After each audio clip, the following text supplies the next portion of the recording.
All right, sports fans, how's everybody out there doing? William Martin coming at you one more time here on YouTube with another edition of the 300 Pounds of Sports Knowledge Podcast. We're just several weeks away, folks, from the start of the 2024 National Football League season. 32 teams have their eyes on that coveted trophy. I'm talking about the Vince Lombardi trophy. Who's going to have, we're going to find out a couple of months from now who are going to be the contenders, and of course, eventually, who's going to be the Super Bowl champion. Want to get things kick started, if you will, for the upcoming season by talking about the AFC North. And this division right here, okay, is a very physical, very contentious division. There's no love lost between any of these teams. And I think we are in store for an epic battle in this league. Okay. You think about it. Three teams from this division made the playoffs last year. All four teams had a winning record. Okay. There's been a lot of changes for a lot of these teams, a lot of incoming players for these teams that can have a potential impact. Notice you saw a picture of Derrick Henry in a Titans uniform on this preview. I know some people are probably going to say, well, what about somebody from this division? Well, D. Henry is a part of this division right now, and I'm very interested to see how he impacts things for the Baltimore Ravens. But nonetheless, I want to start off with the Pittsburgh Steelers. Okay. We saw the Steelers be a playoff team last year, in spite of the fact that their passing attack was 25th in the National Football League. Last year, Steeler quarterbacks only threw 13 touchdown passes, and yet and still, this team managed to be a playoff team. So that gives you an idea of how good their defense was. But we've seen a lot of changes for this Pittsburgh offense during the offseason, okay? Most notably in the quarterback room. Now, former Steelers first round pick Kenny Pickett was traded to the Philadelphia Eagles as the Steelers made way for veteran quarterback Russell Wilson, and then, of course, former Chicago Bears first round pick Justin Fields. So, of course, right now it's up in the air. Is it going to be Wilson that starts the season for the Steelers, or is it going to be Justin Fields? I'll tell you like this: in my opinion, if Russell Wilson starts the season for the Steelers, I'm not sure if he finishes it as their starting quarterback. But I'm not saying that to knock Russ. I'm saying it more that I think this is a better opportunity, in my opinion, for Justin Fields than what he had with the Chicago Bears. But getting back to Russell Wilson real quick, I think this year is going to be very important for him because it's one of those where people are looking back at those last 2 years that Russell Wilson had with the Denver Broncos, and people are like, well, is this who he is right now? Don't get me wrong. He had a better year in 2023 with Denver than he did in 2022. But like I said, going into last year, I wasn't gung ho, if you will, about the relationship between Sean Payton and Russell Wilson because the head coach never wanted the quarterback. And of course, it played out like that. But nonetheless, what are we going to get from Russell Wilson this year at quarterback? Is he going to make way for Justin Fields? At some point, I truly do believe so. But nonetheless, I like the direction, if you will, that this Pittsburgh offense is going in. You bring in former Atlanta Falcons head coach Arthur Smith now as the offensive coordinator. And of course, before Arthur Smith was the head coach of the Falcons, he was the offensive coordinator of the Tennessee Titans. And you think about it, it was all about running that football. Pittsburgh can run the football, okay? And I think this team this year, they're going back to basics. And I think they're going to play Steeler football in the trenches. You think about the Pittsburgh Steelers organization. They have always been a physical organization. They try to intimidate opponents with their line play, both offensively and defensively. And I think Pittsburgh will get back to that this year. You look at their running game with Najee Harris, Jalen Warren, and then Cordero Patterson coming out of that backfield as well. like I said, the Steelers are going to get off the bus running the football this year. Uh, them running the football, I think, is going to make life easier for either Russell Wilson or Justin Fields. And of course, the Justin Fields aspect as a runner as well. All of that's going to open up their passing game. And I think George Pickens, the phenomenal wide receiver for the Steelers, I really think he has an opportunity to have a big time impact season because if Pittsburgh can run that football effectively, you know what? They're going to go play action, and George Pickens is going to blow that thing off, going down the field. And then also keep an eye out for tight end Pat Fryermuth in the system. And the thing is, if you've studied Arthur Smith's systems in the NFL, he always relies on a good tight end, and a guy like Russell Wilson, a quarterback, always relies on a good tight end. Now, I've talked about the Steelers being tough, and I think they are going to once again be very tough defensively. Year number 14 for Cam Haywood on that defensive line as he just continues to be an anchor for that Steelers defense. You look at TJ Watt. He is closing in on becoming the first Steeler to tally 100 career sacks. You think about some of the great players that have worn the black and gold. TJ Watt could be the first guy to get to 100 career sacks. Very strong linebacking room. You've got a Landon Roberts, and then you bring in former Baltimore Raven Patrick Queen. And for my money, around the National Football League, Pittsburgh bringing in Patrick Queen to me, I think is one of those moves that really went under the radar, but I think it is going to have a solid impact for this team this year. You still got free safety Minka Fitzpatrick holding it back, holding it down in that secondary, and I want to see the progress that cornerback Joey Porter Jr. is able to make from rookie year to second year. And I think Pittsburgh really got a steal. They took him in the second round, early in the second round the year before, had first round talent. And, now it's going to be an opportunity for him to step up and take his game to the next level. And then, of course, one of the most automatic kickers in the business in Chris Boswell. And I think the Steelers are not only going to be in the mix to get back to the postseason, I think they're going to be in the mix to win this division as well. Now, you look at the Cleveland Browns, and for the second time in 4 years, Cleveland was a playoff team last year, but they can only wonder what could have been because so many injuries, unfortunately, plagued the Browns last year, especially at the quarterback position. Cleveland had 5 different quarterbacks during the season. You ain't going to win like that. And this Browns team still managed to find a way to get to the postseason, which is a credit to their head coach, Kevin Stefanski. One key for the Browns here in 2024, they have got to keep Deshaun Watson healthy. You think about it, of course, he was suspended for a chunk of 2023. Only played in 6 games for the Browns last year. No, 6 games. Cleveland was 5-1. But in 2 years in Cleveland, Deshaun Watson has only appeared in 6 games. They have to keep him healthy. And then on top of that, we've never really seen Deshaun Watson get into a rhythm since he's been in Cleveland. He has not been close to being the guy that he was previously with the Houston Texans. Will he be able to get back on track? That is going to be key for the Browns. Getting Nick Chubb back and healthy. And of course, Nick Chubb is one of the better running backs in the NFL. Had a horrific knee injury last year. Let's see how he bounces back this year as he has the potential to become the Browns' second all-time leading rusher by the end of the season as both Mike Pruitt and Leroy Kelly are in range. You think about it, Cleveland does have depth at the running back position, and you're going to need that. You lost Kareem Hunt, but you still have Deontay Foreman and Jerome Ford.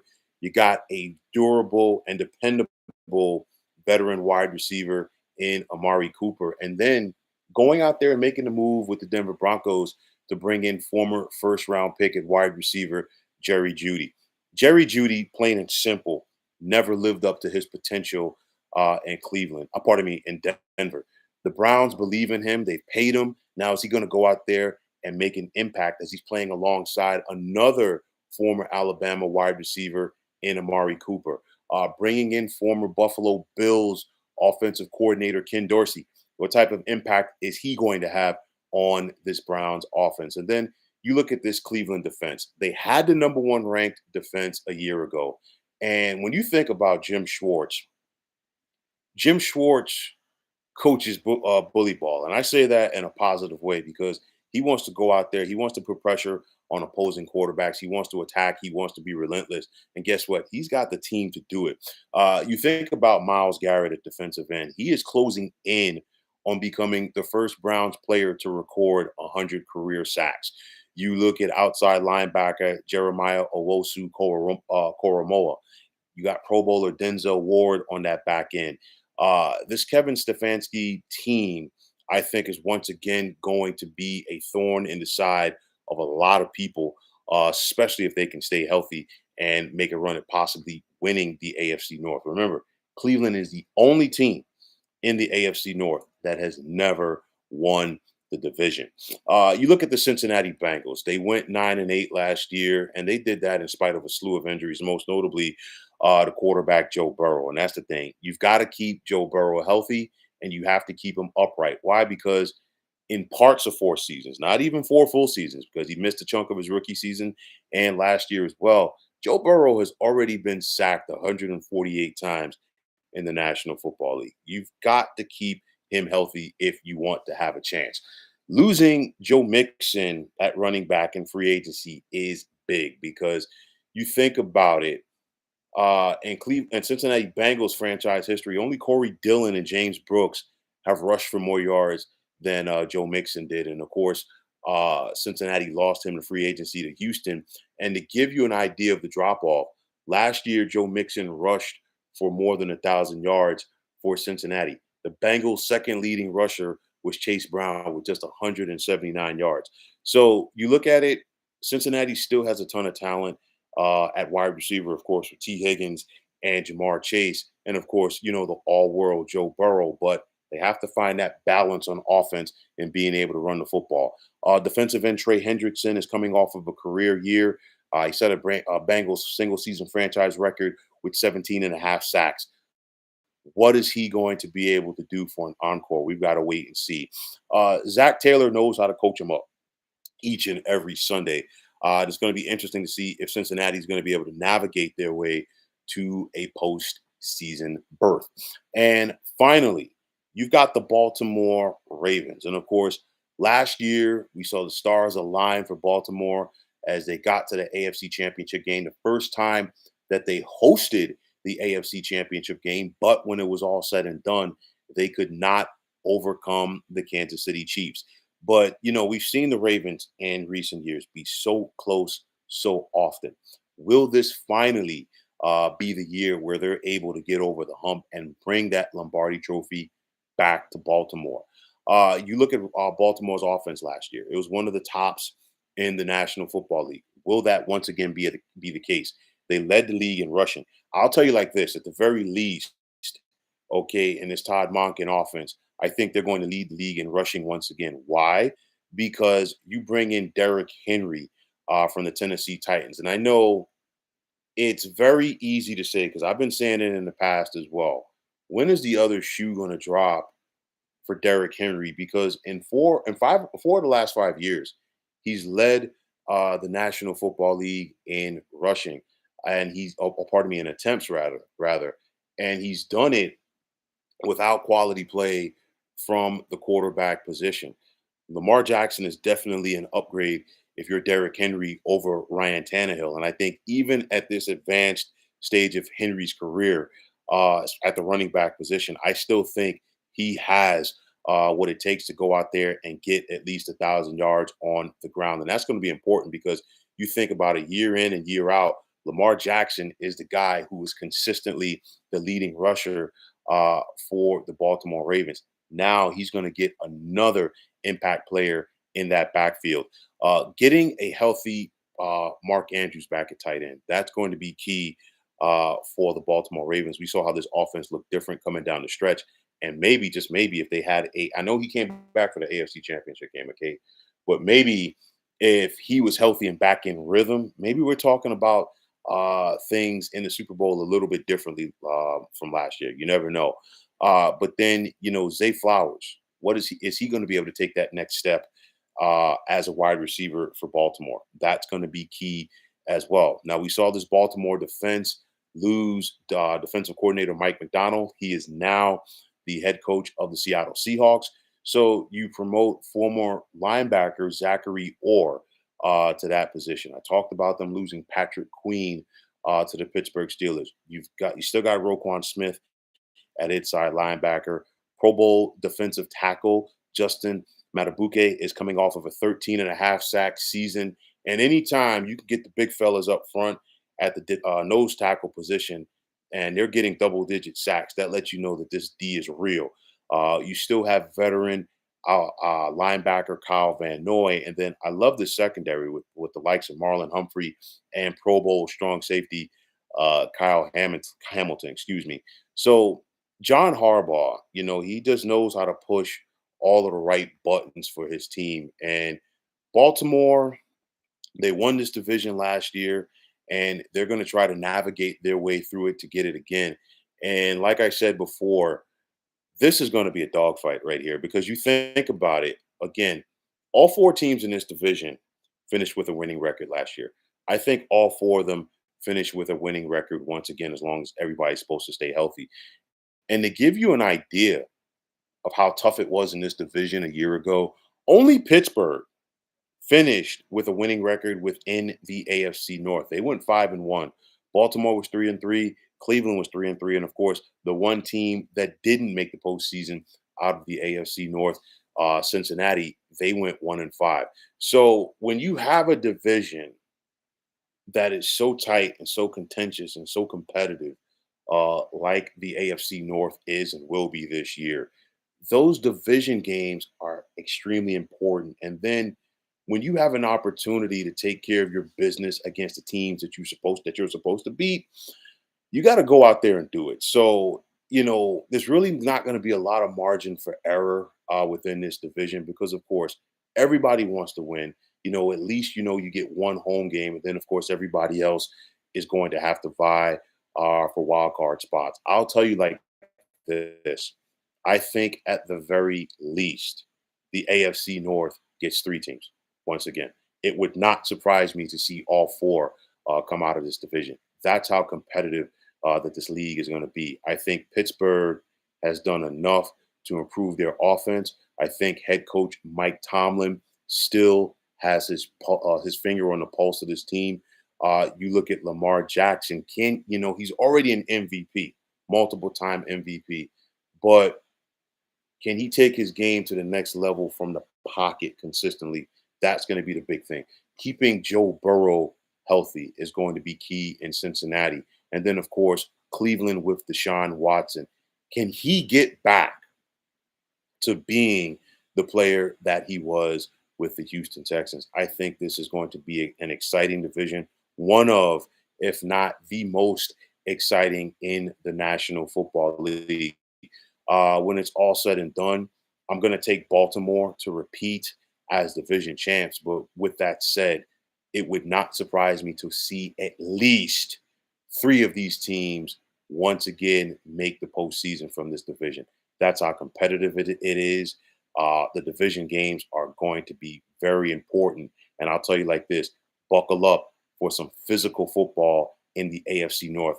A la the old days of the AFC Central and the old days of the NFC Central, or as you know, Chris Berman would call it, the NFC Norris. But nonetheless, I think we are in store for some tremendous football this year in the AFC North. So, folks, that is going to wrap it up. And as always, I want to take this time out to thank all of you for tuning into the 300 Pounds of Sports Knowledge podcast here on YouTube. I want to take this time out to thank all of you fine folks out there for tuning in. And if you haven't already, please feel free to subscribe to this channel. Now, if you're on the X, formerly known as Twitter, please feel free to follow me at 300 Pounds of Sports. And like I always say, if you follow me, it will be my pleasure to follow you right back. There's also the sports discussion group on Facebook at the Sports Depot 365. Now, you can check it out. Drop a line to be a part of one of the better sports debating sites going on social media.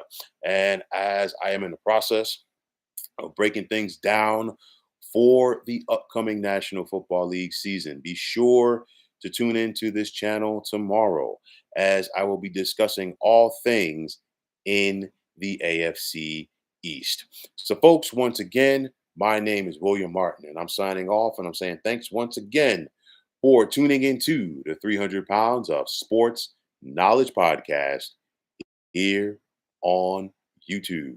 Be well, everybody.